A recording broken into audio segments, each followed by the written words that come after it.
Corporate रार में आज हम फोकस करेंगे एपीआई बनाने वाली बड़ी कंपनी ग्रैन्यूल्स इंडिया। 1995 में कंपनी शेयर बाजार में लिस्ट हुई थी। भारत में पैरासिटामोल, आइबुप्रोफेन, मेटफॉर्मिन ये कुछ बड़ी दवाइयां हैं जिनके ये मार्केट लीडर हैं। 75 से ज्यादा देशों में इनका कारोबार फैला हुआ है। कोरोना के बाद कितने हालात सुधरे हैं, क्या है अब आउटलुक, अमेरिका और यूरोप के बाजारों में कितनी रिकवरी आई, ये सब जानने की कोशिश करेंगे। कंपनी के सीएफओ संदीप नियोगी हमारे साथ शो में जुड़े हैं। मिस्टर नियोगी, गुड आफ्टरनून, धन्यवाद हमसे बात करने के लिए। रिजल्ट्स आपके रिसेंटली जो आए थे वहां हम देख रहे थे कि ग्रोथ बहुत ही बढ़िया रही, कमेंडेबल थी, तो उसके लिए बधाई सर। मार्जिन आपके इंप्रूव हो गए, 25% तक यहाँ मार्जिन दिख रहे हैं। तो आप पहले तो मैं यही जानना चाहूंगी, ये सस्टेनेबल ग्रोथ है क्या आगे चलकर, और मार्जिन्स पर आप क्या आउटलुक देंगे, क्या ये लेवल्स पर मेंटेन हो पाएगा, और टॉप लाइन बॉटम लाइन किस तरीके का आउटलुक रख रहे हैं सर? Thank you. एक्चुअली क्या है कि हम लोगों ने काफी सारे इन्वेस्टमेंट किए थे इन द लास्ट 3-4 इयर्स, जो अभी अपने को रिजल्ट देने लगा है। तो अपना EBITDA मार्जिन जो अभी 23 to 25% तक जाएगा, वही अपना आउटलुक है, जो which is in line with the guidance that we have given. And also हम लोग क्या करते हैं कि कुछ वन ऑफ अगर आता है क्वार्टर में, तो हम लोग एक्सप्लेन कर देते हैं अपना कॉल में और in our investors presentation, so people can understand that उसमें जितना भी अपना प्रॉफिट हुआ है उसमें कौन सा वन ऑफ है। बट वो सब छोड़ के ग्रॉस मार्जिन थोड़ा सा इधर उधर हो सकता है quarter by quarter, but definitely we will be able to sustain a PBT level at 25 to 23%. So that's the kind of market guidance that we have given, and हम लोग उस पे स्टिक करेंगे। एंड अपना टर्नओवर का growth भी ऐसे ही होगा, 25% का ऊपर तक टर्नओवर ग्रोथ जा सकता है। ओके, तो ये मेंटेन करने की आप बात कर रहे हैं, जो ग्रोथ देखी गई है, ये इंपॉर्टेंट है देखना कि सस्टेनेबल आप कह रहे हैं हो सकती है। सर 3 सेगमेंट जहां पर आप काम करते हैं, चाहे एपीआई की बात करें, fix doses, pharmaceutical formulation, intermediate, कैसे ग्रोथ प्रिडिक्ट कर रहे हैं for the next quarter sir, या ओवरऑल FY22 में तीनों ही वर्टिकल्स या सेगमेंट्स पर आप हमें थोड़ा विस्तार से बताइए, और कौन से फैक्टर्स इसको सपोर्ट करेंगे ग्रोथ, और डिमांड किस तरीके की दिख रही है सर डोमेस्टिक मार्केट में एपीआई की बात करें पर्टिकुलरली तो? श्योर। सो देखिए, अपना जो काइंड ऑफ ग्रोथ होगा तो वो Q3 Q4 मोटा मोटी फ्लैटिश ही रहेगा। एंड अपना क्या है कि हम लोग इंडिविजुअल सेगमेंट के बारे में काइंड ऑफ कोई गाइडेंस या जानकारी हम लोग नहीं देते, बट अपना ओवरऑल गाइडेंस जो है 20% top line growth over the next current fiscal also, that will continue. So 20% top line growth, considering all the sectors, and obviously all the segment has to contribute to that. सब segment का contribution इसमें रहेगा।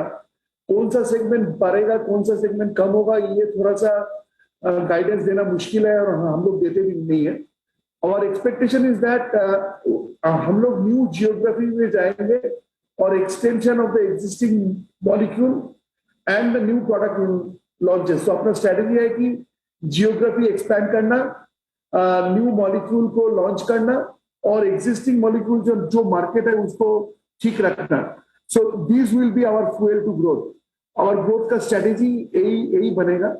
और देखिए, domestic market में API sector में हम लोग ज्यादा कॉन्सेंट्रेट नहीं करते हैं। क्या होता है कि अगर अपने पास कोई सरप्लस कैपेसिटी है, then only we kind of cater to the domestic market, and that will be our same strategy. Overall, in all the segments that you have mentioned, हर जगह पे अपना growth, अपना जो overall growth guidance उसका हिसाब से ही होगा। 20% top line growth तो होगा ही होगा, जो अपने को दिख रहा है, बट अब हम लोग उससे ज्यादा भी कोशिश करेंगे। 30% टॉप लाइन ग्रोथ होगा ही होगा, ये आप कॉन्फिडेंट है, और उससे ज्यादा भी उम्मीद कर रहे हैं आप बढ़ जाए। सर डोमेस्टिक मार्केट की तो बात की, अब मैं ये जानना चाहती हूँ कि आपकी revenue contribution from overseas US EU market से कितनी एक्सपेक्ट कर रहे हैं, ज्योग्राफीज का कंट्रीब्यूशन आपके रेवेन्यू पर in the coming quarters and for the year sir? US अपने लिए ग्रोथ ड्राइवर बने रहेगा, जो which will be followed by Europe region. हम लोग एक्सपेक्ट करते हैं कि overall growth line in the company Europe में होगा, बिकॉज यूरोप में हम लोग अभी एटलीस्ट 6-7 प्रोडक्ट नेक्स्ट 1 साल में हम लोग लॉन्च करेंगे, एंड 1 साल या 2 साल में through various partners, and also kind of US में अपना जो मॉलिक्यूल्स है उसका मार्केट शेयर हम लोग पकड़ के रखने की कोशिश करेंगे, और काफी सारे न्यू लॉन्चेस आएंगे। मिनिमम 2 to 3 लॉन्चेस हम लोग अभी तक किया नहीं, क्योंकि हम लोगों ने थोड़ा जियोपॉलिटिकल सिचुएशन और कोविड का इफेक्ट वो थोड़ा सबसाइड होने के लिए we wanted to be a sustainable player in the market, so we were actually waiting for this to come and kind of go away and ease out. So एक बार वो थोड़ा सा स्टेबिलिटी मार्केट में आ जाएगा तो अपना प्रोडक्ट भी launch चालू हो जाएगा। तो ओवरऑल यूरोप यूएस ये दोनों जगह पे ग्रोथ होगा। US will continue to be the growth driver for us, but Europe will also take a big step in the next 2-3 years, because अपना स्ट्रेटेजी है कि पार्टनरशिप का हिसाब से और अपना 7-8 प्रोडक्ट 2-3 साल में उधर लॉन्च करने का। Okay, sure. 7-8 प्रोडक्ट 2-3 साल में लॉन्च करें। सर, प्रोडक्ट लॉन्चेस पे ही मैं ये थोड़ा सा आपसे डिटेल में समझना चाहूंगी, अगले 2 क्वार्टर्स में कितने प्रोडक्ट्स लॉन्च करने की बात कर रहे हैं और कौन से मार्केट्स में ये होंगे सर? अच्छा, सो हम लोगों का जो अभी एस्टिमेशन है कि उसमें हम लोग 8 प्रोडक्ट्स नेक्स्ट 12 महीने में लॉन्च करने का इरादा है। उसमें से 3 to 6 will be kind of launched in next 2 quarters, depending on approvals and pending launches from approved product। जो मैंने अभी बोला था कि कुछ प्रोडक्ट में अपने को अप्रूवल मिल गया है, प्रोडक्ट रेडी है, बट हम लोग खुद भी लॉन्चिंग को थोड़ा सा डिले कर रहे हैं, because we were into a COVID situation and all the geopolitical situation is to be eased out। वो एक बार हो जाने के बाद in the next 2 quarters मेरा हिसाब से 3 प्रोडक्ट तो लॉन्च होना ही चाहिए, and all will be launched in US। Okay, all in the US 3 products launch होंगे अगले 2 क्वार्टर में, और पूरे साल में आपने कहा 8 प्रोडक्ट्स यहाँ लॉन्च की आप बात कर रहे हैं। ठीक है, तो काफी एक्साइटिंग रहेगा from the product launches point of view. Sir, एक quick update sir, capex plans क्या है, कितना बेनिफिट बॉटम लाइन को हम देख सकते हैं, क्योंकि आपने जो बैकवर्ड इंटीग्रेशन प्लान की है उसका कितना असर दिखेगा, किस तरीके का कैपेक्स रिक्वायरमेंट होगी एक्सपेंशन के लिए? That's a very good question. So actually क्या है कि हम लोग पिछले 4-5 साल से ही कैपेक्स पे काफी सारे इन्वेस्टमेंट किए हैं, और नेक्स्ट 3 साल में भी हम लोग 800 से 900 करोड़ कैपेक्स में इन्वेस्ट करेंगे।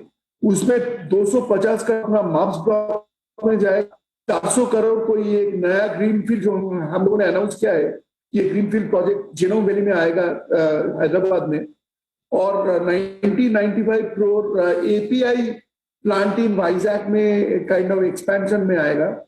तो एपीआई प्लांट इन वाइजैक जो एक्सपेंशन में आएगा वो अब हम लोग बैकवर्ड इंटीग्रेशन के बारे में बात करेंगे, और जो न्यू मॉलिक्यूल आएगा those will be made in those kind of MUPS block and 400 crores greenfield which will be made over a period of 2 to 3 years। So at this point of time उसका कितना benefit होगा, export exact benefit कितना sales होगा, वो थोड़ा सा difficult है predict करना, बट डेफिनेटली अपना जो स्ट्रेटेजिक प्लान है उसका हिसाब से अपना कैपेसिटी एक्सपेंशन करना डेफिनेट है, and that's the whole reason that we have started thinking for future and expanding our capacity. So ये MUPS ब्लॉक और न्यू ग्रीनफील्ड आने के बाद अपना टैबलेट कैपेसिटी ऑलमोस्ट 1.5 गुना हो जाएगा जो अपना एग्जिस्टिंग फैसिलिटी है, और प्रीटी कॉन्फिडेंट है 5 साल के अंदर पूरा प्रोजेक्ट जब फुल्ली मोनेटाइज होने लगेगा तो our sales and production will be increased many-fold actually.